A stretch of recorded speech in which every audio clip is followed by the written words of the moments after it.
ජීවිතය නිකන් හරියට වාහනයක් පදිනවා වගේ වැඩක්. මොහොතින් මොහොතට තප්පරෙන් තප්පරයට ලොකේෂන් එකෙන් ලොකේෂන් එකට අපි ජීවිතය කියන වාහනේ පැදගෙන යනවා. මේකේ සුක්කානුම නිකන් හරියට සංසාරය වගේ වමට කපපු තරමට දකුණට කපන්නත් දකුණට කපපු තරමට වමට කපන්නත් සිද්ධ වෙලා තියෙනවා. කෙනෙක් හිතනවා මම මේ වාහනේ පැදගෙන ගොඩක් දුර ආවා. තව ගොඩක් දුර යන්න තියෙනවා කියලා. ඒ ටිකක් නතර වෙලා බැලුවොත් තේරෙනවා වාහනේ ගියා වගේ පෙනුනට රෝද හතර කරකුනේ එකම තැන කියලා.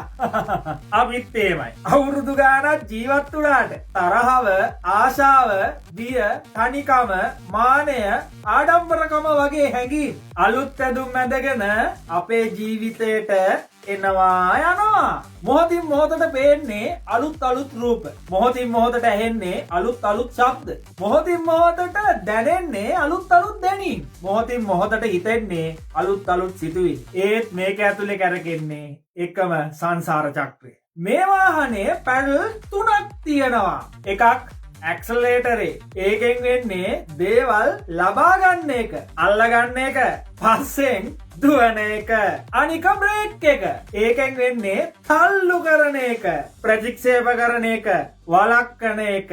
අපේ මුළු ජීවිතයම මේ පැඩල් දෙක අතර දෝලනය වෙනවා. කැමති දේවල් අල්ලගන්න ඇක්සලරේටර් එක පාගනවා. අකමැති දේවල් වලින් අයින් වෙන්න බ්‍රේක් පැඩල් එක පාගනවා. ඒත් අපිට තියෙන එකම ප්‍රශ්නේ ක්ලච් පැඩල් එක හොයාගන්න බැරි එක. ක්ලච් එක කියලා කියන්නේ ඇක්සලරේට් කරන එකවත් බ්‍රේක් එක තද කරන එකවත් නෙවෙයි.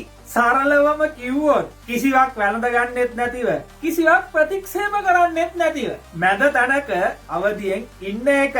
කාටව හරි මේ වාහනේ ක්ලච් පැඩල් එක හම්බුනොත් වාහනේ නිකම්ම නියුට්‍රල් වෙන්න පටන් ගන්නවා. වාහනේ නියුට්‍රල් වුණාට මොකෝ එන්ජින් එක නම් තවම වැඩ. රෝදත් තවම තියෙනවා, පහරත් තවම තියෙනවා. ඒත් ඇතුළාන්තයෙන් දේවල් වලට ඇලෙන එක ගැටෙන එක නතර වෙන්න පටන් ගන්නවා. සිහිය කියලා කියන්නේ මෙන්න මේ නියුට්‍රල් පැඩල් එක. නියුට්‍රල් එකට පත් වෙලා ඉන්න වෙලාවක කවුරුම හරි බැන්නොත් පරණ විදියට නම් අපි බ්‍රේක් එක හරි ඇක්සලරේටරේ හරි පාගනවා. හැබැයි මේ වෙලාවේ ඒක ශබ්දයක් විතරයිනේ කියලා සතිමත් වෙනවා. ලස්සන දෙයක් දැක්කොත් ඉස්සර නම් ඒක අයිති කරගන්න පස්සෙන් දුවනවා. හැබැයි මේ වෙලාවේ නම් ඒ දැනෙන හැඟීම් දිහා බලන් ඉන්න තරම් සතිමත් භාවයක් ඇති වෙලා තියෙනවා. ඒ කියන්නේ ක්ලච් එක පාගගෙන ඉන්න තරමට අපේ ජීවිතේ වෙනස් වෙන්න පටන් ගන්නවා. ඒක වෙන්නේ පාර වෙනස් නිසා නෙමෙයි. වාහනේ පදින රියදුරු සතිමත් වෙලා ඉන්න නිසා. අපි ගොඩක් වෙලාවට නිදහස කියලා හිතන්නේ ඕනම තැනකට වේගෙන් යන්න පුළුවන් එක. ඒත් ඇත්තටම නිදහස කියලා කියන්නේ ඇලීමෙන් ගැටීමෙන් නිදහස් වෙලා පාඩුවේ ඉන්න එක.